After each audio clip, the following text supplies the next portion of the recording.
Halo sahabat Donghua, semoga hari-harimu menyenangkan. Jangan lupa subscribe, like, dan komen agar tidak ketinggalan. Against the Gods, episode 416 Putri Salju. Tidak lama kemudian, Yun Ce akhirnya sadar kembali, dan rasa sakit bisa dirasakan di seluruh bagian tubuhnya. Untuk membunuh Feng Chihuo, dia telah membayar harga yang mahal, harga yang lebih besar dari yang dia duga. Hampir setengah dari seluruh pembuluh darahnya telah pecah, 70% ototnya menerima berbagai tingkat kerusakan, dan beberapa puluh celah dengan ukuran berbeda muncul di dalam organ dalamnya. Jika luka-luka ini terjadi pada tubuh praktisi biasa pun, mereka pasti sudah lama meninggal. Sensasi menyakitkan itu memberitahu Yun Ce bahwa dia belum mati, karena fungsi tubuhnya juga mulai pulih. Dia samar-samar merasakan arus energi dalam yang hangat perlahan mengalir ke seluruh tubuhnya. Ini bukan energinya yang di dalam, melainkan milik orang lain. Aliran energi yang dalam ini lembut dan hati-hati, seolah ingin menyembuhkan luka-lukanya, namun juga takut melukainya secara tidak sengaja. Aktivitas hati-hati dan ragu-ragu ini membuktikan bahwa pemilik energi yang sangat besar ini tidak pernah menggunakan energi yang sangat besar untuk menyembuhkan luka. Siapa itu? Siapa yang menyelamatkanku? Pada saat ini, pemandangan yang dia lihat sebelum dia kehilangan kesadaran muncul di benak Yun Ce. Itu adalah wajah cantik dan murni yang seharusnya tidak ada di dunia fana. Meskipun dia hanya melihatnya sekilas dalam waktu yang sangat singkat sebelum dia kehilangan kesadaran, hal itu masih meninggalkan bekas yang bertahan lama dan telah terukir dalam kedalaman-kedalaman jiwa. Tidak peduli siapa yang melihatnya, keindahan seperti itu tidak mungkin dilupakan seumur hidup. Apakah itu mimpi? Atau lukisan di atas gulungan? Tidak. Bahkan dalam mimpi, meskipun itu adalah artis terbaik di dunia, keindahan tiada taraf seperti itu mustahil untuk digambarkan. Wajah indah seperti mimpi itu membuat kesadaran Yun Ce yang baru saja terbangun merasakan keracunan kabur yang tak terkendali, bahkan rasa sakit di tubuhnya pun hilang. Arus energi hangat yang perlahan menghilang, dan kesadaran Yun Ce teringat.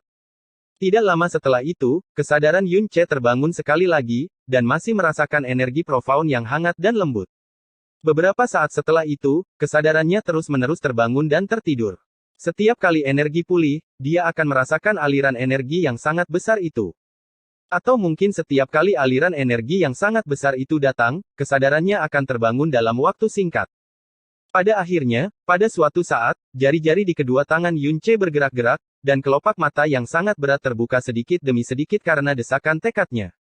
Yang masuk ke matanya adalah cahaya terang dan langit biru. Tubuh Yun Ce memiliki tingkat pemulihan yang menakjubkan. Begitu dia membuka matanya, dia merasakan keberadaan tubuh dan keempat anggota tubuhnya. Meski berat, dia jelas merasa bisa mengendalikan gerakannya. Sedikit energi yang sangat besar juga telah terkumpul di dalam profound pulse yang awalnya kosong. Energi yang sangat besar ini juga membantu memulihkan fungsi tubuhnya, sedemikian rupa sehingga memungkinkannya untuk bergerak dalam tindakan yang paling sederhana. Termasuk berdiri. Yun Ce meraih tanah, membuka gigi, dan berjuang untuk duduk. Ah, kamu sudah bangun. Suara seorang gadis terdengar di telinga, suara ini muda dan lembut, suara yang begitu halus sehingga sepertinya bukan berasal dari dunia ini. Ketika dia mendengar suara ini, getaran yang tak mengendalikan jiwa Yun Ce, dan juga semacam kerinduan yang gila dan tak dipicu. Kerinduan untuk mengetahui pemilik suara ini, untuk mengetahui gadis seperti apa yang bisa mengeluarkan suara yang begitu murni. Suara halus. Dia menoleh untuk melihat gadis yang berdiri di dekatnya. Itu adalah gadis yang sepertinya telah keluar dari alam dewi. Begitu dia melihat wajahnya dengan jelas, kesadaran Yun Ce tiba-tiba menghilang seketika, tidak berani melihat gambaran di depan matanya. Karena dia tidak berani percaya bahwa wajah cantik tiada taraf itu ada di dunia ini. Yun Ce sedang mencari ingatannya sendiri, namun masih belum bisa menemukan kata-kata untuk menggambarkan seperti apa wajah ini. Gadis itu mengenakan pakaian merah mewah, di atasnya disulam burung phoenix terbang. Ini bukan pertama kalinya Yun Ce melihat jubah Phoenix, tapi jubah Phoenix-nya bahkan lebih indah dari yang pernah melihat Yun Ce sebelumnya. Tidak peduli warna merah atau emasnya, keduanya berkilau terang, seolah setiap benang dan hiasan terbuat dari bahan termahal di dunia. Namun jubah Phoenix ini seperti kosmetik pada batu giok, dibayangi oleh kulitnya yang berwarna krem salju. Jika pakaian mewah ini terlihat di tempat lain, itu akan membuat orang terkejut, namun tidak akan pernah menarik perhatian Yun Ce. Pandangan sekilas pada wajah gadis itu, tidak mampu menjauh. Terutama matanya yang indah. Tampak mengepul seperti riak biru, mengembun di dalam pupil matanya yang ilusi dan melamun, menjadi mimpi ilusi, puitis, seperti dewi. Ini adalah Dewi yang dia lihat sebelum dia kehilangan kesadaran. Dan bukan dari imajinasinya, atau ilusi. Dia berdiri di sana dengan tenang saat bulu matanya yang halus berkibar, tanpa sedikit pun kotoran, matanya memiliki ekspresi gembira dari pegunungan dan mata air yang jernih. Lalu, dia menatapnya dengan agak gugup. Angin lembut mengangkat sudut roknya, menghadirkan pemandangan sederhana, namun puisi terindah di dunia tidak dapat menggambarkannya. Dia tampak berusia sekitar 15 atau 16 tahun, matanya yang indah dan berair masih muda. Dari segi penampilan, dia tidak bisa dibandingkan dengan Xia Tiyue, namun dalam hal betapa halus dan sempurna kulitnya, bahkan Xia Tiyue, Dewi Changfeng nomor 1, lebih rendah. Dalam dua kehidupan Yun Ce, dari semua wanita yang dia temui, dalam hal corak, hanya Jasmine yang bisa berdiri bahu membawanya. Seolah-olah surga menyukai dia, dan memberikan kulit seperti Dewi di depan matanya. Jika dia manusia biasa, dia yakin jantungnya pasti akan hilang, tapi dia bukan manusia biasa. Di seluruh benua Tianxuan, mungkin mustahil menemukan orang kedua yang bisa membuatnya melupakan dirinya sendiri seperti itu hanya dengan coraknya. Dia tiba-tiba memutarnya, sedikit menundukkan kepalanya saat dia menenangkan hatinya. Saat dia mengangkat kepalanya untuk melihat wajahnya yang seperti Dewi lagi, wajahnya masih sangat cantik, tapi perhatiannya tidak lagi terganggu. Dia membuka mulutnya yang kering, berbicara dengan suara serak dan kasar, apakah kamu yang menyelamatkanku? Sepertinya begitu. Gadis itu sedikit mengangkat isyarat yang seperti bunga dan berbicara seolah-olah dia tidak yakin, ini pertama kalinya aku mencoba menyelamatkan seseorang, jadi aku tidak yakin apakah aku melakukannya dengan benar. Sudah berhari-hari berlalu, dan aku tidak yakin apakah aku harus memberitahu ayah kerajaan, tapi banyak kamu sudah bangun. Oh iya, siapa namamu? Kamu berada di bawah senior yang mana? Mengapa kamu jatuh dari tebing Phoenix Absolute? Ayah kerajaan, gadis itu menyebabkan hati Yun Ce bergetar hebat. Ayah kerajaan, jubah Phoenix yang sangat mewah. Sekitar 15 hingga 16 tahun. Dan wajah yang begitu cantik hingga menjadi ilusi. Apakah dia sebenarnya yang dibicarakan oleh Hua Minghai, putri salju, yang dikenal sebagai kecantikan nomor 1 di Tianxuan? Awalnya, Hua Minghai menggunakan nada suara yang berlebihan saat menyebut putri salju, jadi dia tidak pernah mempercayainya. Tapi gadis di hadapannya ini, memang pantas untuk diberi gelar kecantikan nomor 1 di langit mendalam karena wajahnya. Namun, jika dia benar-benar putri salju, mutiara paling berharga dari Sekte Phoenix Suci, seluruh harta kerajaan Phoenix Suci yang dianugerahkan oleh surga. Lalu mengapa dia ada di sini? Saat dia mengucapkan, berhari-hari, itu berarti dia kehilangan kesadaran selama beberapa hari. Dan dalam beberapa hari terakhir ini, dia selalu ada di sini. Apa sebenarnya yang terjadi? Apa sebenarnya situasi yang dia alami saat ini? Pikiran Yun Ce dengan cepat berputar ketika segala kemungkinan dengan cepat terlintas di pikiran. Dia menggeser tubuhnya, suaranya yang ramah mengandung sedikit teror, nama saya Feng Lingyun, di bawah penatua ke-19. Saya sedang berlatih sendirian di pegunungan Phoenix dan bertemu dengan binatang buas yang sangat menakutkan, lalu terpaksa melompat dari tebing Phoenix Absolute. Saya berterima kasih kepada Putri Salju karena telah menyelamatkan hidup saya. Mata gadis itu jernih dan seterang pagi hari. Di depan mata indah ini dan gadis yang telah menyelamatkan nyawanya, tidak diragukan lagi berbohong adalah dosa yang sangat besar. Tapi karena dia belum pulih dari luka parahnya, yang harus dia lakukan saat ini adalah melindungi nyawanya sendiri, apapun yang terjadi. Dia tahu alasan mengapa gadis ini menyelamatkannya, dan alasan mengapa dia tidak waspada padanya adalah karena dia memiliki aura Phoenix yang sama dengannya. Oh, putri salju dengan polosnya menutupi kepalanya yang lembut. Kemudian, alisnya yang halus tertekuk, saat dia mulai tertawa ringan, seperti yang diharapkan dari apa yang ayah kerajaan katakan, kamu tahu siapa aku dalam sekejap. Ayah kerajaan mengatakan bahwa di dalam sekte, meskipun tidak banyak yang pernah melihatku, selama itu adalah seseorang di dalam klan, bahkan jika mereka belum pernah melihatku sebelumnya, mereka akan langsung mengenaliku. Gadis itu tertawa dengan ikhlas, seolah tawanya adalah musik surga yang datang dari sela-sela awan yang mampu membinasakan pikiran-pikiran paling jahat di dunia. Yun Ce membuka mulutnya, dan berkata, yang mulia adalah gadis tercantik di dunia, tidak peduli siapa yang melihat putri salju, mereka tidak akan pernah salah mengenalinya. Tempat ini, di mana ini? Apakah saya mengganggu kultivasi terpencil yang mulia? Ini lembah Qifeng, tempat saya bermain sejak kecil. Putri salju sama sekali tidak waspada terhadap Yun Ce saat dia menjawab dengan santai.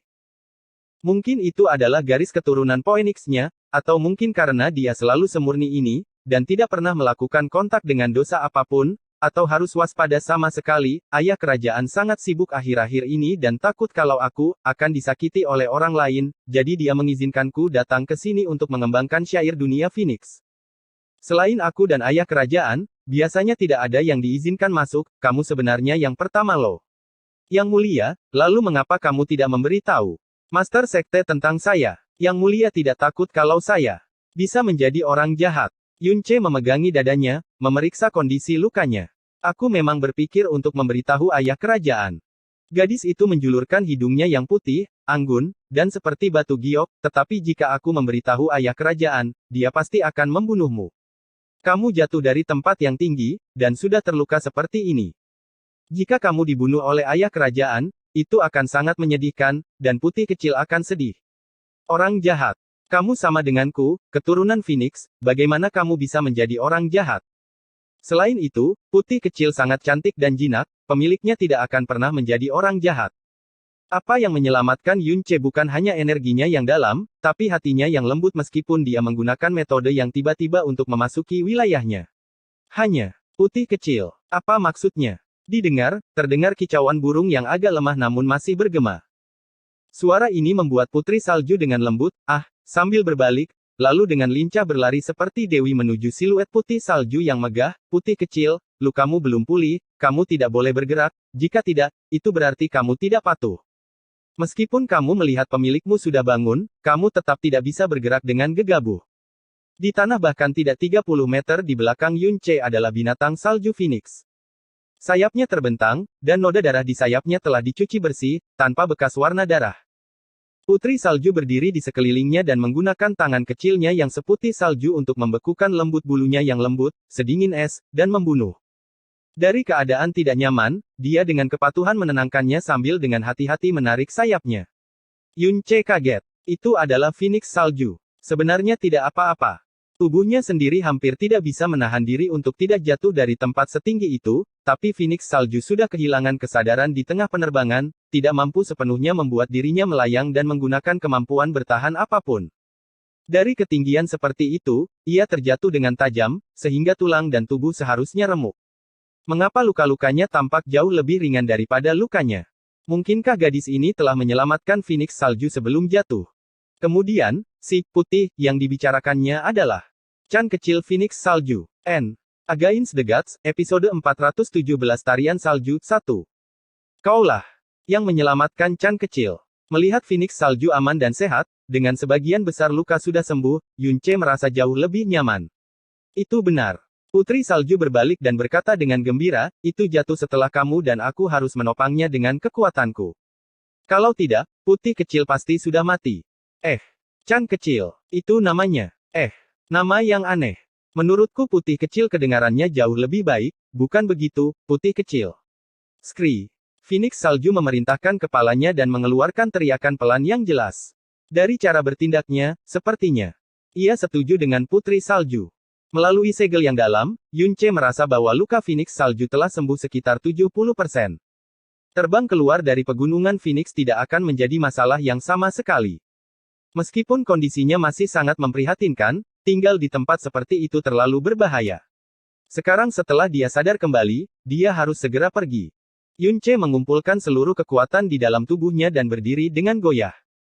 Saat dia berdiri, mata indah Putri Salju menatap lebar saat dia berseru dengan cemas, kamu.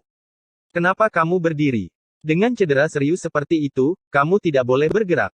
Yunce menahannya dengan lembut dan berkata, saya berterima kasih kepada Putri Salju karena telah menyelamatkan saya dan Little Chan. Saya akan selamanya mengingat kebaikan kamu terhadap kami. Namun, tempat ini adalah wilayah kekuasaan Putri Salju. Aku turun ke sini sudah merupakan kejahatan yang tidak bisa dimaafkan. Saya tidak berani mengganggu yang mulia. Chan kecil, ayo pergi.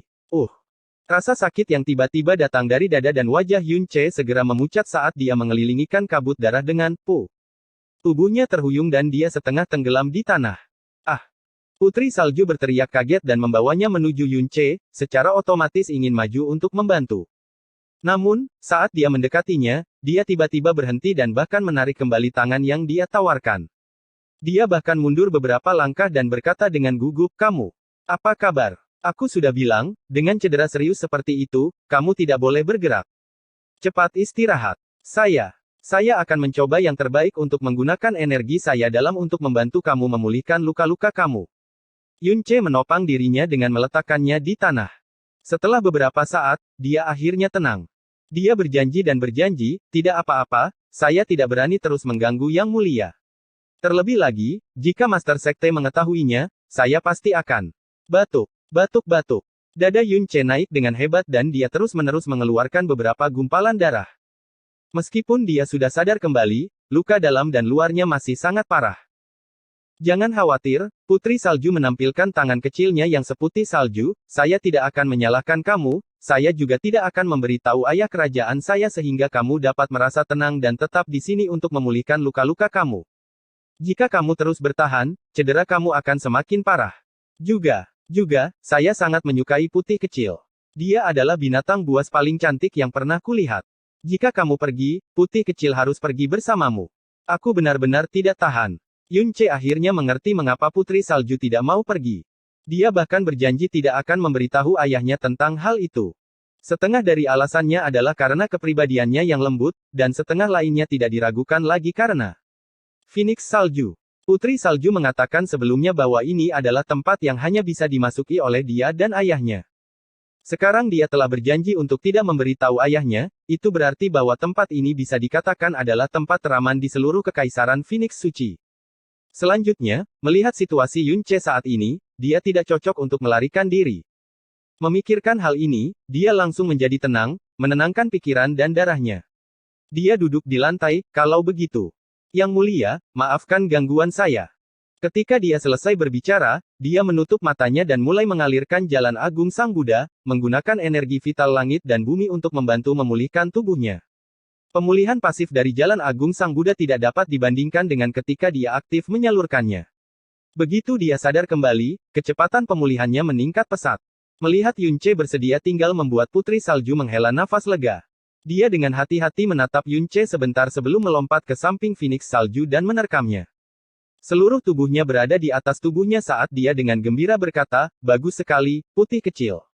Kita bisa bermain bersama sekarang. Wah, bulumu lembut sekali, keren sekali. Kenapa kamu cantik sekali? Meskipun Yun Ce menutup matanya saat merawat lukanya, dia masih bisa mendengar apa yang terjadi. Suara seperti Dewi mengalir ke pendengaran bersama dengan angin, menyebabkan otak bimbang. Ketampanan, suara yang bagus, begitu murni dan tanpa cacat. Apakah dia benar-benar anak manusia? Atau apakah dia seseorang yang lahir dari mengumpulkan semua benda terindah di dunia? Lembah Qifeng dikelilingi oleh pegunungan di tiga sisi dan sisi selatan yang tersisa, adalah tebing Phoenix Absolut yang tingginya mencapai 3000 meter. Tempat ini sepertinya mengumpulkan semua energi spiritual dari seluruh Phoenix Ilahi Mountain dan sekilas, semuanya berwarna hijau bersih murni tidak seperti tempat lain yang kering dan berbaring berwarna merah tua. Bahkan angin pun tampak sangat bersih dan lembut. Di tengah lembah Qifeng terdapat sebuah danau yang tenang dan jernih. Di samping danau ada Phoenix Salju yang benar-benar seputih salju dan sangat indah yang meminum air danau yang jernih. Di sana ada seorang gadis yang tampak seperti dewi dari lukisan. Gadis itu mengenakan jubah Phoenix yang anggun, tapi jubah itu tertutupi oleh kulitnya yang berkilau seperti batu giok. Tampak belakangnya, tampak samping semuanya seperti dewi dari mimpi. Bahkan tanpa melihat wajahnya dan hanya dari melihat belakangnya, orang dapat mengatakan bahwa kecantikannya adalah satu-satunya yang dimiliki oleh para dewa. Gadis muda itu menghirup udara danau yang bersih sebentar, lalu tertawa merdu. Dia mengangkat jari gioknya dan dengan lembut melepaskan ikat rambutnya, membiarkan rambut hitam panjangnya yang berkilauan berhamburan seperti gumpalan yang rusak. Setiap helai rambutnya seolah memiliki kehidupannya sendiri dan menari-nari di udara sebelum jatuh ke bahunya.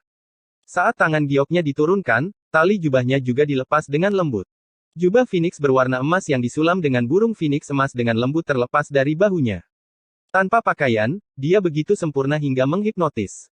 Tubuh batu gioknya yang mengejutkan jiwa terekspos dalam iringan angin pegunungan yang lembut, bersama dengan punggung yang seputih salju tanpa cacat, pinggangnya yang ramping, dan kaki yang ramping dan tanpa cacat. Dan semua ini hanya bisa menghasilkan kata, kesempurnaan, di dalamnya. Pikiran siapapun. Pemandangan hanya dari punggung saja, mampu membuat seorang pria kehilangan kendali dan menjadi gila. Dia melepas sepatu emasnya dan menampilkan kakinya yang seperti teratai salju. Dia melambai ke arah Phoenix salju, dan dengan lembut melangkah ke danau sambil tersenyum tanpa celah. Bahkan tanpa kaki gioknya di air kolam, kaki itu sudah sangat berkilau. Putih kecil, apakah kamu ingin mandi bersama? Di dalam diriku mandi setiap hari. Seluruh wilayah pegunungan Phoenix Ilahi sangat panas kecuali tempat ini, yang tenang dan jernih. Apalagi air danaunya pun agak dingin. Gadis muda itu mengambil air danau, membiarkannya mengalir dari sela-sela jarinya. Tepi sekelilingnya bergerak sedikit saat dia diam-diam melihat udara yang mengalir dari lengan gioknya ke punuk salju di depan dadanya. Air danau sangat jernih, begitu jernih hingga butiran pasir terkecil di bawah air dapat terlihat. Sosok cantiknya bahkan lebih terlihat jelas, namun sayangnya, tidak ada seorang pun di sana yang menghargai pemandangan indah ini. Bersamanya, hanya seekor binatang buas cantik yang minat terbesarnya sedang meminum air danau yang manis. Putih kecil, apa kamu benar-benar tidak mau mandi bersama? Kenapa kamu sudah punya pemilik? Aku sangat menyukaimu. Karena aku suka warna putih yang juga warna salju. Ketika saya berusia 13 tahun, kota Phoenix Ilahi mengalami hujan salju besar dan itu adalah pemandangan paling indah yang pernah saya lihat. Aku merasa seluruh tubuhku menyatu dengan salju putih. Namun, setelah hari itu, aku tidak pernah melihat salju lagi. Gadis muda itu menopang wajah cantiknya dengan tangannya saat dia melihat ke arah Phoenix salju. Di dalam matanya yang indah ada cahaya kabur. Saat dia memeluk dirinya sendiri, bahu gioknya terlihat di permukaan udara, garis besarnya melambangkan keindahan murni, pemandangannya sangat menarik. Gadis muda itu tiba-tiba berteriak sambil berbalik ke arah selatan dan dengan lembut berkata, "Putih kecil, menurutku pemilikmu sudah bangun. Ayo kita cari dia." Dia dengan ringan terbang keluar dan mengenakan kembali jubah Phoenix yang elegan ke tubuh gioknya yang mempesona. Dia mendarat di punggung Phoenix salju sambil berteriak gembira, "Ayo pergi." Phoenix salju menangis bahagia saat ia merentangkan sayapnya dan terbang ke arah Yunche. Kali ini Yunche bermeditasi, 2 hari penuh. Pada saat dia sadar kembali, luka dalam dan luarnya telah pulih sekitar 30%, kekuatannya juga telah pulih sekitar 20 hingga 30%. Dalam waktu kurang dari seminggu, dia akan sembuh total selama dia tidak melawan siapapun untuk sementara waktu. Kalau tidak, lukanya pasti akan bertambah parah. Oleh karena itu, tempat ini, di mana dia tidak pernah diganggu, adalah tempat terbaik untuk tinggal. Prasyarat agar dia berada di sini adalah untuk tidak memberitahu siapapun bahwa dia ada di sini, dan keputusan ini ada di tangan Putri Salju, yang mengira bahwa dia adalah murid Phoenix. Sosok putih melintas melewati langit dan berputar di atas kepalanya sebelum perlahan mendarat di depannya. Putri Salju melompat turun dari belakang Phoenix Salju dan memandangnya dengan senyuman yang mekar, "Kamu akhirnya bangun. Jika tidak, putih kecil akan sangat khawatir. Apakah kamu merasa lukamu lebih baik?" Senyuman gadis itu terlalu mempesona. Yunche kehilangan konsentrasi sesaat sebelum dengan panik berkata, "Saya sudah banyak pulih. Saya berterima kasih kepada Putri Salju atas perhatiannya. Lihat." Sambil berbicara, dia merentangkan anggota tubuhnya yang sudah bisa bergerak bebas. "Wah, kamu benar-benar pulih begitu cepat. Aku masih berpikir kamu akan memakan waktu lama." Saat dia mengatakan ini, dia melihat ke arah Phoenix salju, dan nadanya tiba-tiba berubah agak malu-malu, "Namun, lukamu belum pulih sepenuhnya. Kamu tidak boleh terlalu banyak bergerak. Tinggallah di sini selama beberapa hari lagi, saya tidak akan memberitahu ayah kerajaan." "Terima kasih, Yang Mulia." Yunche tersenyum. Dia sekarang tahu bahwa alasan Putri Salju bersedia meninggalkannya adalah karena dia sangat menyukai Phoenix Salju. Phoenix Salju adalah binatang anggun berwarna putih bersih. Selain itu adalah jenis es, yang jarang terlihat di Kekaisaran Phoenix Ilahi. Di dalam elemen api kota Phoenix Ilahi, bisa dikatakan telah punah. Oleh karena itu, hal itu akan membuat penasaran dan iri. Atau mungkin, karena dia terlalu setara dan kedatangannya berarti dia sekarang punya teman untuk bermain. Karena berhari-hari tidak makan dengan tubuh penuh luka, gelombang rasa lapar menyerang Yunche saat dia duduk. Dia mengeluarkan daging naganya dan memasaknya menggunakan api Phoenix miliknya. Meskipun naga api memiliki tubuh besar, tidak banyak daging yang tersisa karena Yunche menggantinya untuk makanannya. Saat ini, hingga 99% daging telah dimakannya. Di dalam mutiara racun langit miliknya, hanya tersisa 25 kilogram yang ditelan. Namun, selama proses ini, keterampilannya dalam memanggang daging naga meningkat beberapa kali lipat. Menggunakan tingkat api berapa lama, dan menggunakan bumbu apa untuk memasak daging paling enak kini mudah baginya. Against the Gods, episode 418 Tarian Salju, 2. Daging naga awalnya adalah daging terlezat di dunia. Ini, ditambah dengan teknik memanggangnya yang ahli, masih membuat Yun Che, yang hampir memakan seluruh daging naga api, diam-diam menelan ludahnya. Wah! Baunya enak. Ada yang wangi. Aroma harum daging naga memikat putri salju yang selalu bermain dengan Phoenix salju. Dia berdiri di sana, tanpa berkedip menatap daging naga yang ditusuk di tangan Yun Che. Begitu dia mendekat, intensitas aromanya menyerang hidungnya, menyebabkan dia tanpa sadar menelan beberapa kali. Apa itu? Baunya enak sekali. Ini pertama kalinya aku mencium sesuatu yang sedap ini. Putri salju adalah mutiara paling berharga dari Sekte Phoenix Suci, lingkungan tempat dia dibesarkan adalah lingkungan yang tidak pernah bisa dibayangkan oleh gadis biasa. Menemaninya setiap hari adalah makanan yang paling mewah. Dia tidak pernah tahu bahwa daging naga yang dia panggang karena rasa lapar akan memikatnya, dan bahkan membuatnya diam-diam menelannya dengan manis beberapa kali. Jantung Yun Che berdebar tak terkendali. Dia berhenti membakar api Phoenix-nya, dan mengangkat daging naga yang sudah dipanggang. Ini daging naga, apakah Yang Mulia belum pernah menjalin hubungan sebelumnya? Naga jahat. Sepertinya aku sudah setara sebelumnya. Putri salju agak ragu, tapi, aku belum pernah mencium bau daging naga yang harum seperti itu. Bisakah kamu memberiku sedikit? Saya benar-benar ingin tahu bagaimana rasa daging yang harum itu. Meskipun dia sedang berbicara dengan Yun Che, matanya yang jernih terus menatap daging naga di tangannya. Ekspresi lapar itu menyebabkan Yun Che ingin sekali menerkam untuk menciumnya. Pada saat yang sama, dia sedikit sedih. Di matanya, tidak apa-apa jika aku, pria cantik nomor satu di seluruh kerajaan Changfeng, oh tidak, seluruh benua Tianxuan tidak bisa dibandingkan dengan Phoenix salju, tapi sepertinya aku bahkan tidak bisa dibandingkan dengan daging panggang. Terhadap ekspresi penuh harapan dan kerinduannya, bahkan jika hati Yun Che 10 kali lebih kuat, dia tetap tidak memiliki kekuatan untuk menolak. Dia menyerahkan daging naga yang sudah dipanggang kepada putri salju, dan berkata dengan murah hati, tentu saja. Jika Yang Mulia menyukainya, kamu bisa makan semua ini, saya masih punya sisa yang cukup banyak. Terima kasih sekali. Putri salju dengan gembira mengulurkan lengan putihnya. Kemudian, ketika dia berada beberapa detik dari daging naga itu, dia menarik tangannya kembali, dan bertanya dengan malu-malu, mempromosikan kamu. Melemparkannya ke dalam. Kenapa? Karena ayah kerajaan mengatakan ini sebelumnya, tidak ada yang boleh menyentuh tubuhku, terutama laki-laki. Aku tidak bisa tidak mendengarkan kata-kata ayah kerajaan, jadi, Yun Che sedikit terkejut. Hua Minghai mengatakan bahwa sebelum dan sesudah putri salju berusia 13 tahun, dia tidak pernah muncul di manapun. Ini berarti Sekte Phoenix Ilahi sangat protektif terhadap putri salju. Tapi dia tidak pernah berpikir bahwa tak seorang pun boleh menyentuh tubuhnya. Perlindungan yang dimiliki Sekte Phoenix Suci terhadapnya sungguh tak dapat dipahami. Kemudian, dia menyusup ke wilayah putri salju, berbicara dengannya dalam jarak sedekat itu, melakukan kontak di sana selama berhari-hari. Jika Sekte Phoenix Suci mengetahui hal ini, Yun Che segera menyadari bahwa dia telah menyentuh Sekte Besar Phoenix Suci. Itu adalah tabu terbesar, yang beberapa kali lebih tabu daripada dia yang memiliki garis keturunan Phoenix.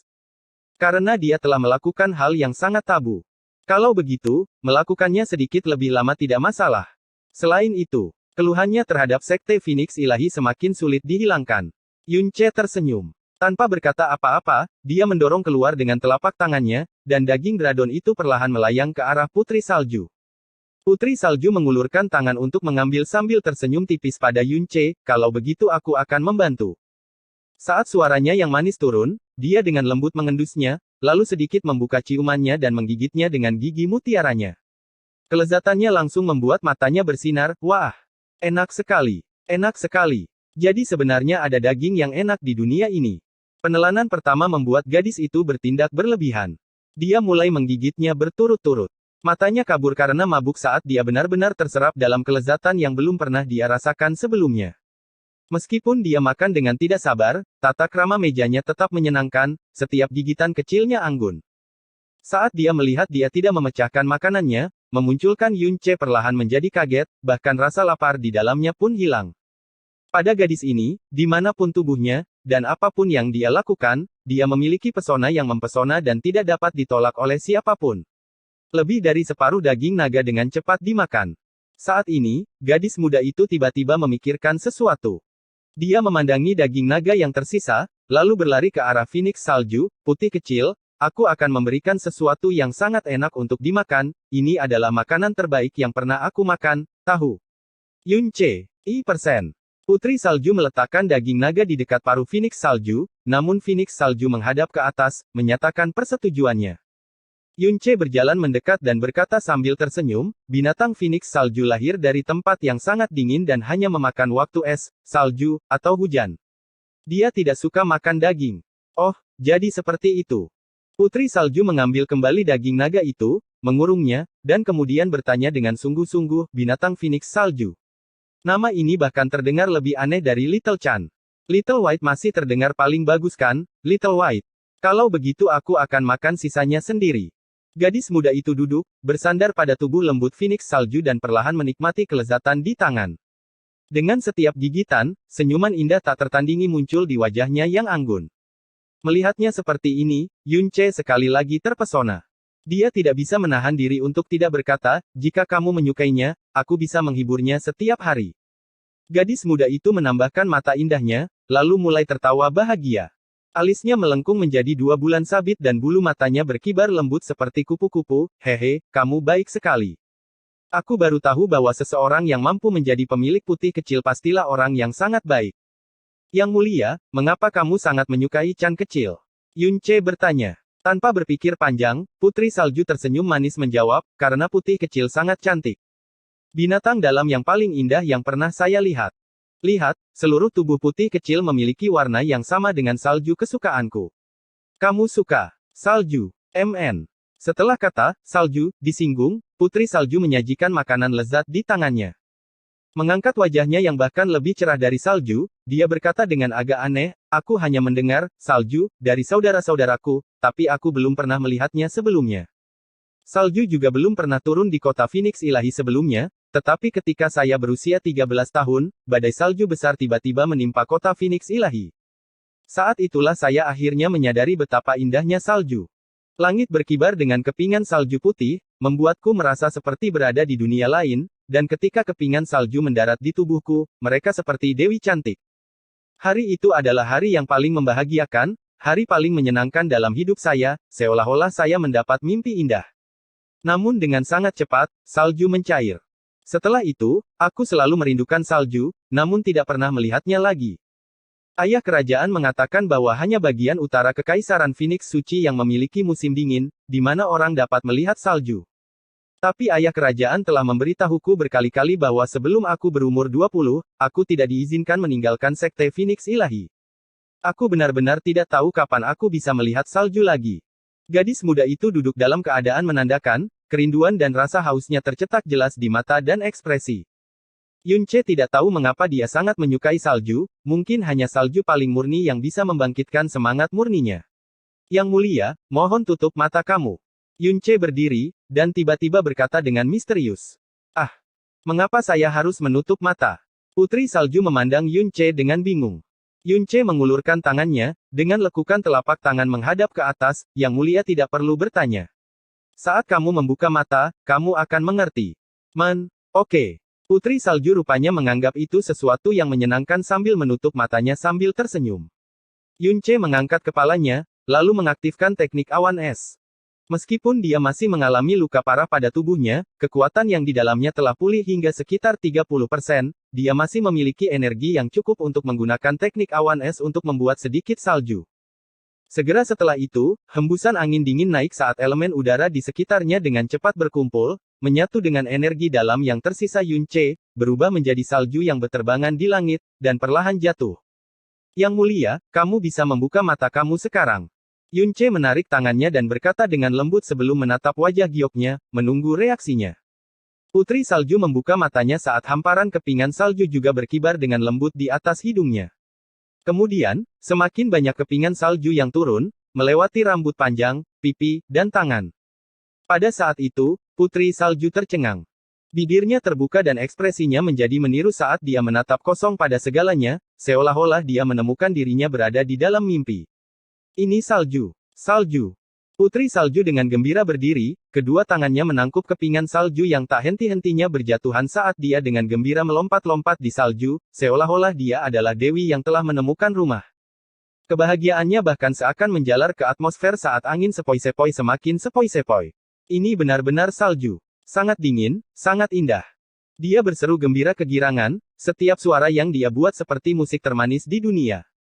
Tenggelam dalam kepingan salju dan lapisan tipis salju yang baru saja menumpuk, dia menghadap ke atas saat kebahagiaan bersemi di wajahnya yang tersenyum, seolah-olah dia tanpa terkendali melepaskan semua kegembiraannya di dalam salju. Apakah kamu yang membuat salju turun?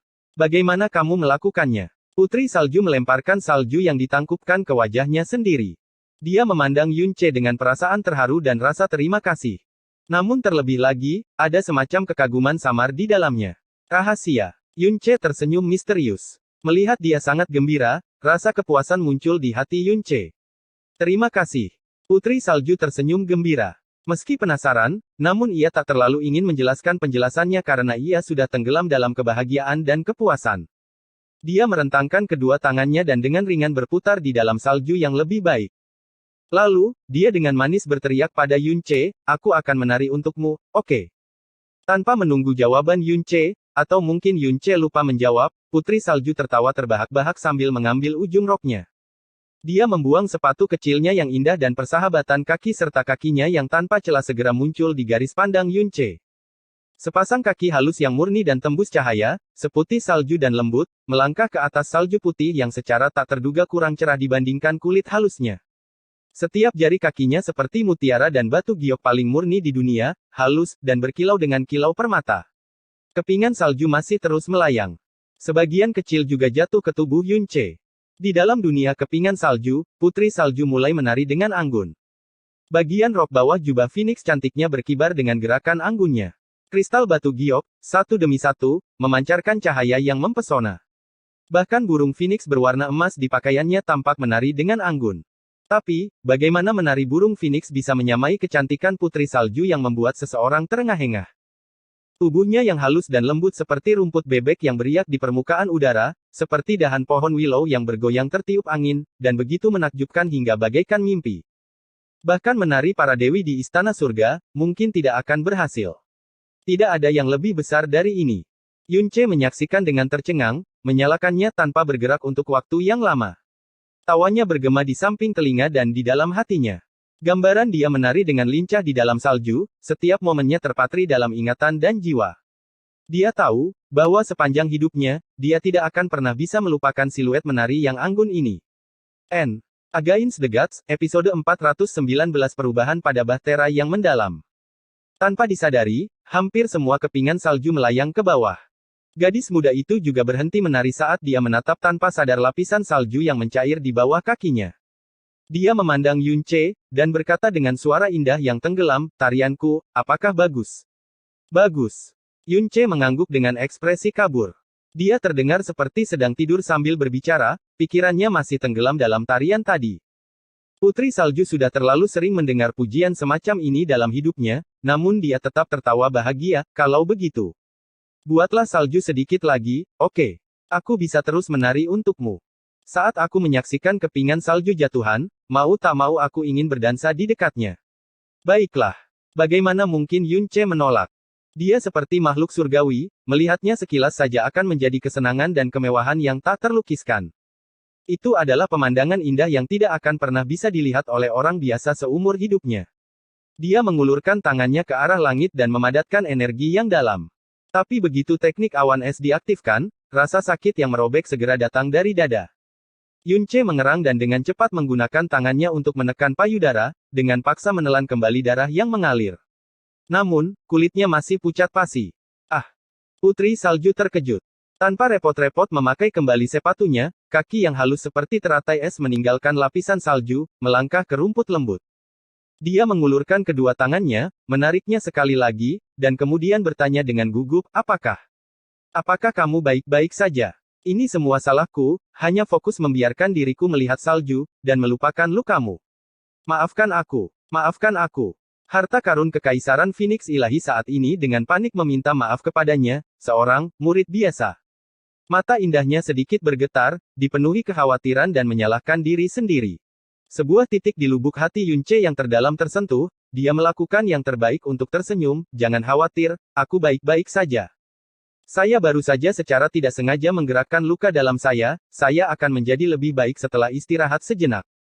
Ketika dia selesai berbicara, Yunce sudah duduk dengan hati-hati. Dia memejamkan mata, perlahan menenangkan nafasnya, dan sensasi tidak nyaman itu segera hilang. Hanya setelah mendengar kata-kata Yunce dan melihat kulitnya perlahan-lahan kembali berwarna, barulah kekhawatiran dan menyalahkan dirinya sendiri Putri Salju perlahan menghilang. Kemudian, tanpa merasa yakin sepenuhnya, dia duduk di depannya sambil menatap tanpa berkedip.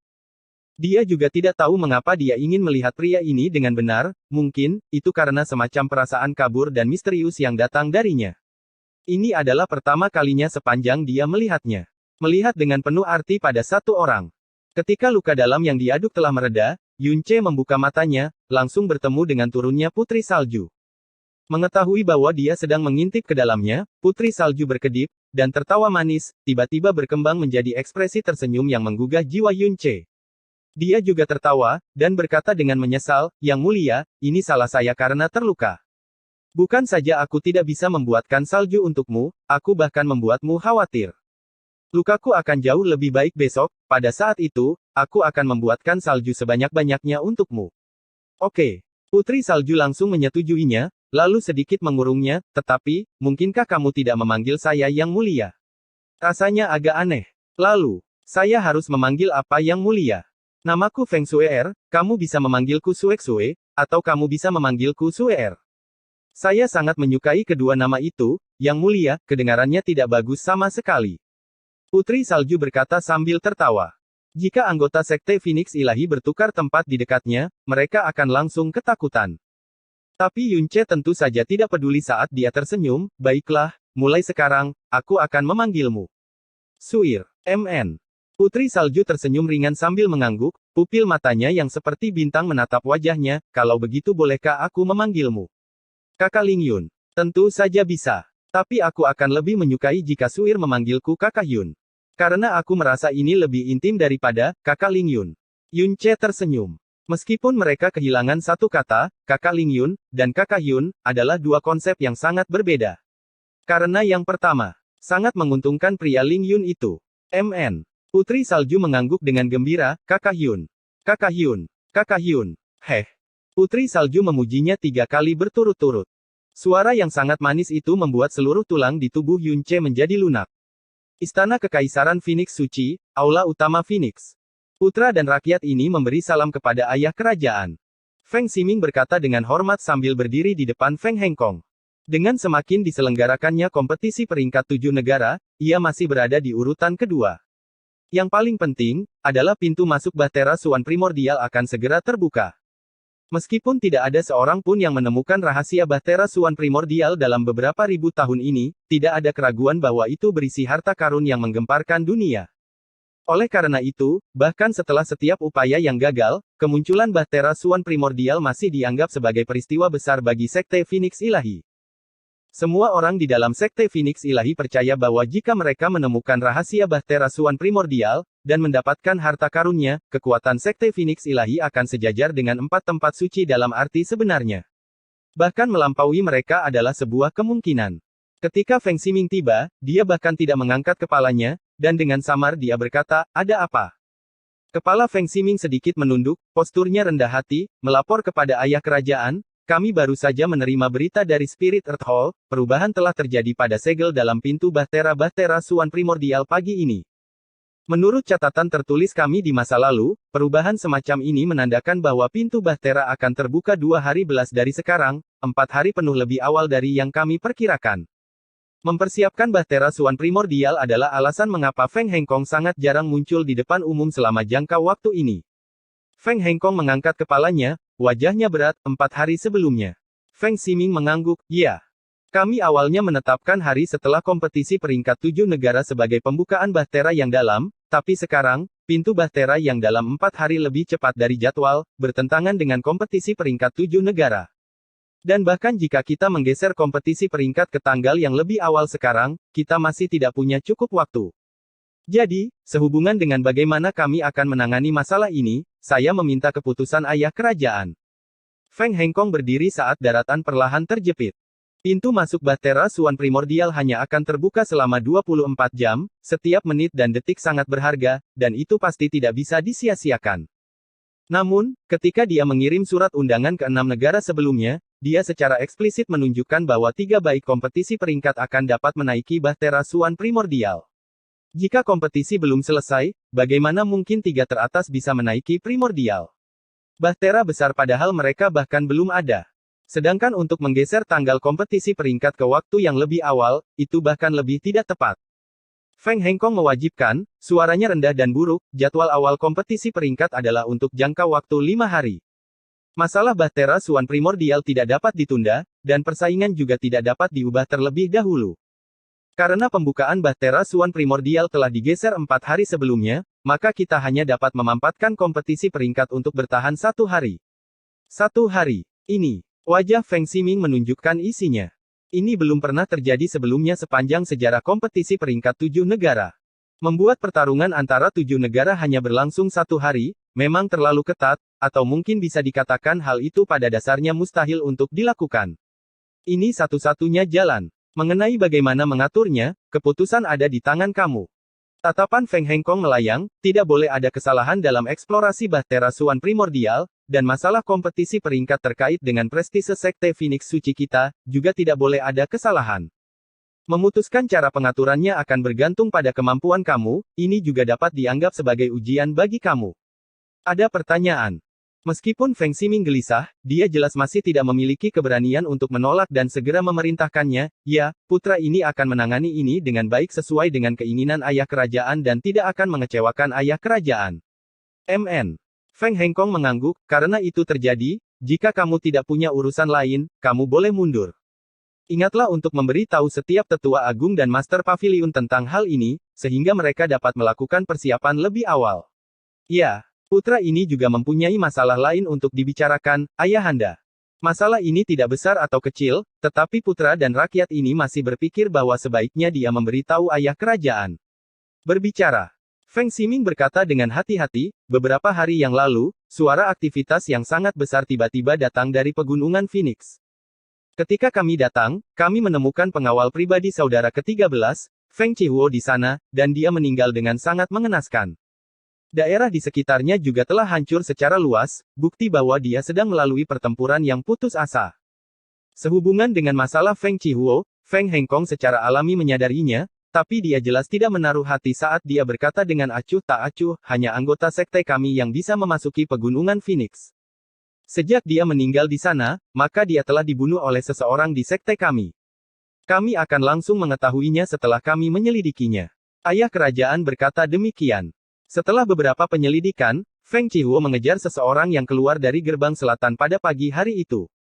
Berdasarkan apa yang dinyatakan oleh penjaga kota, langit belum cerah, jadi mereka tidak bisa melihat dengan jelas wajah orang tersebut.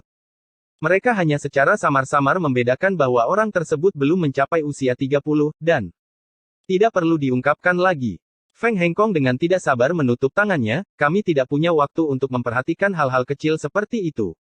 Karena Feng Chihuo dibunuh oleh seseorang dalam sekte tersebut, maka itu berarti dia tidak diaktifkan.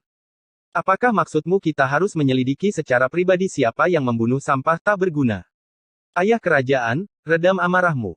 Tragedi kematian Feng Chihuo hanyalah masalah kecil, tapi, Feng Ximing menarik napas, dan kegugupan yang nyata muncul di wajahnya, tempat di mana Feng Chihuo meninggal bahkan tidak berjarak 5 km dari tebing Phoenix Absolute, dan tempat di samping tebing Phoenix Absolute adalah lembah Qifeng, tempat Suer berada. Ayah kerajaan telah memerintahkan penjaga untuk mempertahankan 25 km timur, barat, dan utara lembah Qifeng, namun tidak ada yang menjaga sisi selatan. Putra dan subjek ini khawatir Suer akan diganggu, dan mungkin orang itu berani mengganggu lembah Qifeng. Bahkan sebelum dia selesai berbicara, seluruh tubuhnya tiba-tiba terasa dingin, dan dia tidak melanjutkan kalimatnya. Mata Feng Hengkong bertanya-tanya saat matanya yang melotot melepaskan serangan yang tebal dan sedingin es. Jadi, apa maksudmu kamu ingin pergi ke lembah Qifeng untuk melihat apakah Suir aman? Tidak, anak ini sama sekali tidak memiliki niat itu, hanya saja anak ini takut seseorang akan mengganggu Suir. Feng Ximing berkata dengan ketakutan. Dia sudah lama mengantisipasi bahwa Feng Hengkong akan bereaksi seperti ini, tapi dia masih tidak bisa menahan diri untuk tidak mengatakan. Feng Hengkong saat ini terlalu sibuk saat ini, jadi mungkin dia benar-benar mengizinkannya pergi ke sana untuk bersenang-senang. Lihat. Bahkan jika itu adalah kesempatan satu dalam sejuta, membiarkan dia melihat Suer sudah cukup. Namun, ternyata hal tersebut masih merupakan harapan yang berlebihan. Feng Suer adalah penjelajahan darat terbesar milik Feng Hengkong.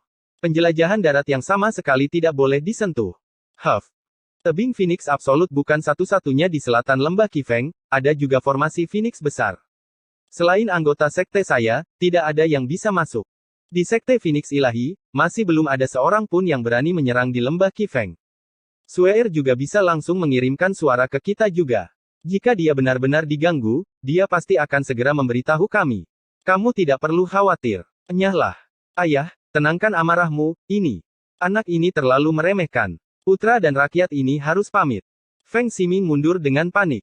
Begitu dia keluar dari aula utama Phoenix, dia berbalik dengan gigi terkatup rapat saat cahaya dingin dan kebencian melintas di matanya. Against the Gods, episode 420 janji. Pemandangan salju yang berterbangan telah menyusutkan jarak antara Yun Che dan Feng Suer dengan sangat jauh. Suasana hati Feng Shui juga menjadi luar biasa ceria. Karena dia, beterbangan salju sejauh mata memandang, selalu menjadi mimpi terindah yang ia dambakan. Kakak Yun, salju yang kamu buat, adalah sejenis teknik atribut udara profound, kan? Feng Suer menangkup pipi menawannya dengan tangannya, menutupinya dengan berkilauan. Sprite yang murni dan tidak ternoda ini, semua perasaannya ditampilkan di wajahnya yang seperti salju tanpa ragu-ragu. Pada saat dia mengucapkan kata-kata ini, dia juga mengungkapkan rasa ingin tahu dan kerinduannya terhadap teknik profound semacam ini. Namanya, teknik awan es. Tepatnya, itu adalah jenis teknik atribut profound. Yun Che menjawab menyembunyikannya, karena dia percaya bahwa Feng Suir pasti belum pernah mendengar nama teknik profound ini sebelumnya. Namun dia masih dengan santai menambahkan, Suir, pernahkah kamu mendengar tentang teknik profound ini? Tidak. Feng Suer dengan ringan mengkonsolidasikan kepala kecilnya, dan bertanya dengan rasa ingin tahu, tetapi, mengapa kamu mengetahui teknik atribut es profound? Garis keturunan Phoenix kita dapat membakar api Phoenix yang paling ganas, tetapi bukankah kekuatan teknik atribut api dan atribut es profound akan saling bertentangan? Saya belum pernah mendengar ada orang di sekte yang benar-benar mempraktekkan teknik atribut air yang mendalam. Ayah kerajaan seperti mengatakan bahwa tidak ada seorang pun di seluruh kota Phoenix suci. Air dan api saling menindas, dan tidak bisa memiliki titik temu. Bahkan jika seseorang mengolahnya, ketika satu jenis energi dalam digunakan, jenis energi lainnya harus ditekan sepenuhnya, jika tidak, kedua jenis energi dalam tersebut akan hilang dengan sendirinya, atau bahkan menjadi kacau. Ini adalah akal sehat yang paling mendasar dari cara profound. Jadi, membayangkan teknik profound yang berlawanan dengan atribut seseorang, selain membuang-buang energi dan meningkatkan risiko yang mungkin ditimbulkan seseorang hanya karena kecerobohan, bisa dikatakan sama sekali tidak berguna. Elemen api Kekaisaran Phoenix Ilahi luar biasa hidup, dan merupakan tempat yang sangat cocok untuk berlatih teknik mendalami atribut api. Praktisi mendalami di sana pada dasarnya juga membayangkan teknik mendalami atribut api. Selain orang asing sesekali, praktisi mendalam yang membayangkan teknik profound tidak dapat ditemukan sama sekali. Bahkan orang asing, karena keaktifan elemen api, tubuh dan pembuluh darah mereka yang dalam akan merasakan ketidaknyamanan dalam berbagai tingkatan jika teknik profound atribut air adalah satu-satunya hal yang mereka latih. Jadi, Feng Suir tentu saja memiliki pertanyaan seperti itu. Yun Che berkata dengan tenang, Suer, tahukah kamu bahwa kekuatan sekte Phoenix Ilahi kita tidak hanya terbatas pada Kekaisaran Phoenix Ilahi? Ada banyak anggota klan yang dikirim ke negara lain sejak masa kanak-kanak, kemudian menyembunyikan garis keturunan Phoenix mereka dan bergabung dengan sekte atau kekuatan lokal yang relatif kuat dan bergengsi, sehingga memperoleh informasi dan informasi, yang membentuk jaringan informasi sekte kami. Bibir menawan Feng Shui sedikit terbuka, lalu dia mengangguk ringan, ini aku tahu. Ayah sudah memberitahuku tentang ini sebelumnya. Kakak Yun, apakah kamu seseorang yang dikirim keluar sejak kecil? Feng Suer tentu saja tidak akan meremehkan kata-kata Yun Che. Karena membangun jaringan informasi, adalah salah satu hal yang harus dilakukan oleh setiap sekte yang kuat, dan jaringan informasi, bahkan merupakan salah satu jalur kehidupan sebuah sekte. Villa Tianjian, Sekte Xiao, dan bahkan istana Suan Changfeng semuanya memiliki murid yang ditanam di sekte besar lainnya, belum lagi sekte Phoenix Ilahi yang sangat besar. Ya, tempat aku dikirim disebut Kerajaan Changfeng, dan aku baru kembali ke sekte tahun ini. Yun Ce mengangguk. Dia menjawab dengan sangat tenang tanpa ada gelombang.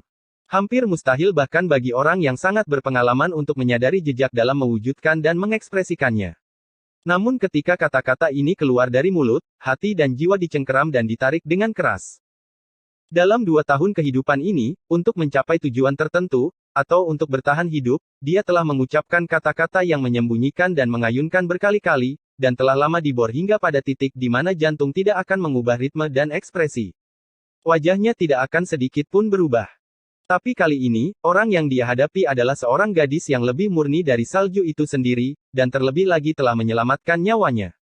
Kebohongan seperti itu, hanya untuk menyembunyikan dan mencapai tujuan, dan sama sekali tidak ada gunanya. Segala niat untuk menyakitinya. Namun rasa bersalah dan dosa dalam hati sangat kuat. Kerajaan Changfeng.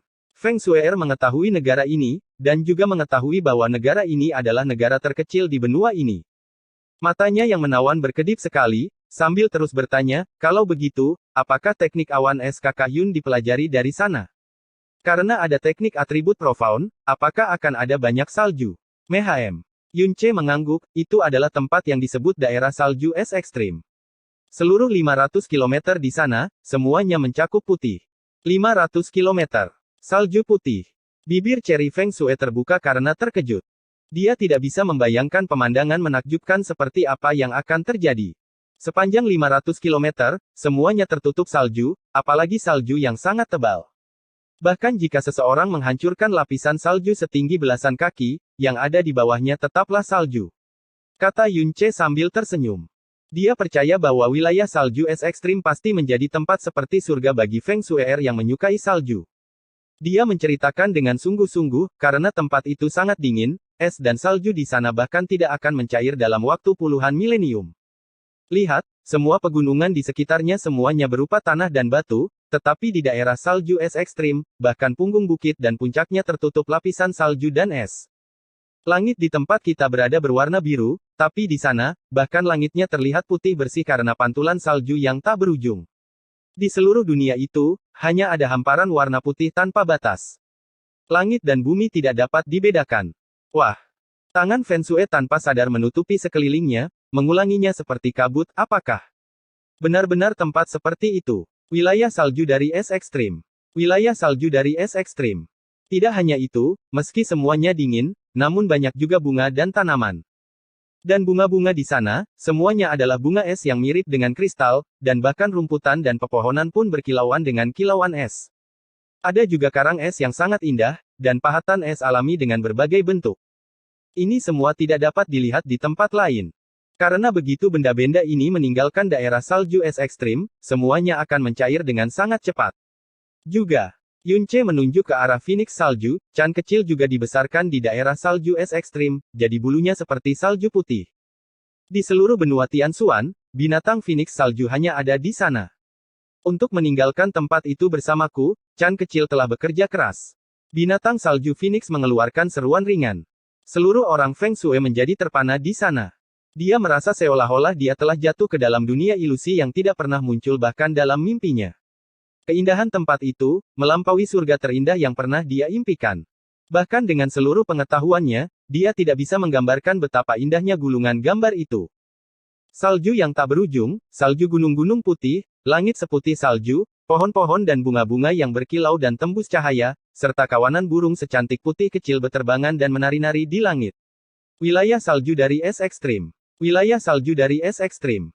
Dia menggumamkan nama ini seolah-olah mengoceh dengan mengigau, merasa seolah-olah hati dan logika telah meleleh. Apakah Suir ingin pergi ke sana? Yun Ce mengajukan pertanyaan yang dia yakin akan menjelaskannya hanya dengan melihat ekspresi. Feng Shue'er mengangguk dengan sangat kuat, pipinya yang putih dan berkilau dihiasi dengan sedikit rona merah, jadi di dunia ini, sebenarnya ada tempat yang begitu indah. Aku benar-benar ingin pergi, jika aku bisa tiba di dunia seperti itu, dan tinggal di sana. Wah! Betapa membahagiakannya. Tapi, cahaya di mata Feng Shue'er menjadi agak redup lagi, ayah kerajaan telah mengatakan bahwa sebelum aku berumur 20, aku tidak bisa meninggalkan kota Phoenix Ilahi. Ayah kerajaan juga selalu sibuk, dan juga belum pernah meninggalkan Sekte Phoenix Ilahi selama bertahun-tahun. Bahkan setelah aku berumur 20, ayah kerajaan mungkin tidak akan punya waktu untuk membawaku ke sana. Kalau begitu aku akan mengantarmu ke sana. Yunce bahkan tidak berpikir, dan berkata tanpa terkendali. Ah! Feng Shuer menjerit pelan, dan pada saat yang sama mengungkapkan perasaan mendalam yang membuat Yunce merasa tidak terduga, benarkah? Kamu benar-benar bersedia membawa saya ke sana. Terhadap kata-katanya, dia sangat mempercayainya tanpa keraguan, dan begitu lengah terhadapnya. Sebaliknya, karena salju yang dia buat, sebuah pemandangan yang dia gambarkan, ikonik dan benang merah dari rasa hormat seorang gadis muda muncul padanya. Gelombang kerumitan muncul di hati Yunce, namun ada juga perasaan hangat. Dia mengangguk dengan kekuatan, tentu saja saya bersedia. Jika kamu masih mau mengenali, Kakak Yun, ini ketika kamu bisa meninggalkan kota Phoenix Suci, selama kamu mau, aku pasti akan membawamu ke daerah salju es ekstrim. Saya datang ke Kekaisaran Phoenix Ilahi dari sana, dan saya jelas tahu bagaimana cara kembali. Jika kita berangkat dari kota Phoenix Suci, kita akan tiba dalam waktu setengah bulan jika kita berkendara. Hore! Gadis itu berkata dengan semangat tinggi. Semua mengecewakan kecil sebelumnya lenyap seperti asap di udara tipis. Melihat Yunce, dia dengan gembira tersenyum seperti boneka yang paling indah dan cantik. Kakak Yun, terima kasih, kamu sangat baik. Untuk bisa bertemu denganmu, aku sungguh sangat bahagia. Untuk bisa melihat salju bersama gadis cantik seperti Suir, akulah yang paling beruntung. Kata Yunce sepenuh hati. Namun, dia tidak tahu apakah akan ada hari di mana janji ini dapat direalisasikan atau tidak. Jika dia masih bersedia pada saat itu, maka tidak peduli halangannya, dia akan tetap menggunakan seluruh kekuatan untuk mewujudkannya. Mungkin itu untuk menghilangkan rasa bersalah di hatinya, atau mungkin, dia ingin berdiri di sisinya, bahu-membahu, di lubuk hati yang paling dalam. Kalau begitu itu kesepakatan. Setelah aku berumur 20, Kakak Yun akan membawaku ke daerah salju es ekstrim untuk melihat salju yang berterbangan tak berujung. Kamu pasti tidak bisa berbohong dan menarik kembali kata-katamu, oke. Feng Shuer berkata sambil tersenyum bahagia. MN. Yunce mengangguk, dan menyerahkan kelingkingnya ke arah Feng Shuer, ayo bersumpah kelingking. Ah! Feng Shuer melihat kelingking yang diulurkan Yunce, lalu melihat ke ikonnya sendiri, dan ekspresi membingungkan terlihat di wajahnya. Pinky bersumpah. Apa maksudnya? Yunce dengan ringan menggoyangkan jarinya, dan berkata, ini memungkinkan kita menyatukan kelingking kita untuk membuktikan bahwa kata-kata yang kita ucapkan pasti akan ditepati. Tidak peduli berapa tahun yang telah berlalu, itu tidak akan pernah berubah. Feng Shuer dengan takut-takut mengulurkan jari-jarinya yang berkilau seperti batu giok halus, dan berkata dengan suara rendah, selama Kakak Yun jangan lupa, aku pasti akan menepati janjiku, Tetapi, di baliknya, meski kelingkingnya, belum pernah melakukan kontak dengan pria sebelumnya. Karena di mata Feng Hengkong, setiap inci kulitnya adalah harta paling berharga dari Sekte Phoenix Ilahi. Sentuhan siapapun, semua akan menjadi noda yang tak termaafkan. Apalagi dia, sang ayah, juga tidak bisa menyentuhnya. Faktanya, jika dia harus memilih antara Sekte Phoenix Ilahi dan Feng Shuer, dia tanpa ragu akan memilih Feng Shuer. Dan alasannya bukan hanya karena cinta dan perlindungan radikal seorang ayah terhadap putri tunggalnya. Alasan yang bahkan lebih penting hanya diketahui oleh segelintir orang di dalam Kekaisaran Phoenix Ilahi. Selain Kekaisaran Phoenix Ilahi, bahkan 4 tempat suci telah mendapatkan informasi entah dari mana, dan juga memperhatikan Feng Shuer sejak lama. Hal ini juga membuat perlindungan Feng Hengkong terhadap Feng Shuer sangat bijaksana sampai pada titik yang membuat orang tidak dapat memahaminya. Jika dia tahu bahwa seorang pria benar-benar akan duduk begitu dekat dengan Feng Shuer, dan bahkan terlibat dalam pembicaraan manis. Dan bahkan ingin bersumpah kelingking di dekatnya, apalagi orang ini menjadi bajingan yang dia inginkan. Disingkirkan sejak awal, bahkan jika itu adalah putranya sendiri, dia tanpa ragu akan menghancurkannya menjadi daging cincang dengan telapak tangan karena marah. Oh, aku mengerti sekarang. Yunce sepertinya baru menyadari, ayahmu tidak mengizinkan siapapun menyentuhmu, dan kamu takut dengan omelan ayahmu, kan? Feng Shuer dengan ringan mengangguk, saya tidak bisa tidak menaati kata-kata ayah kerajaan. Aku lebih takut. Setelah ayah kerajaan mengetahuinya, dia akan membuatmu marah. Baru tahun lalu, kakak ke-12 secara tidak sengaja menyentuh bahuku, dan ditemukan oleh ayah kerajaan. Ayah kerajaan menjadi sangat marah, dan langsung mematahkan pergelangan tangan kakak ke-12, dan bahkan mengatakan bahwa dia akan melumpuhkannya. Aku memohon belas kasihan kepada kakak ke-12, ayah kerajaan biasanya banyak menurutiku, tapi dia benar-benar sangat marah, dan masih mengurung kakak ke-12 selama setengah tahun penuh. Ini salahku kalau kakak ke-12 terluka. Aku juga tidak ingin kakak Yun dirugikan karena aku.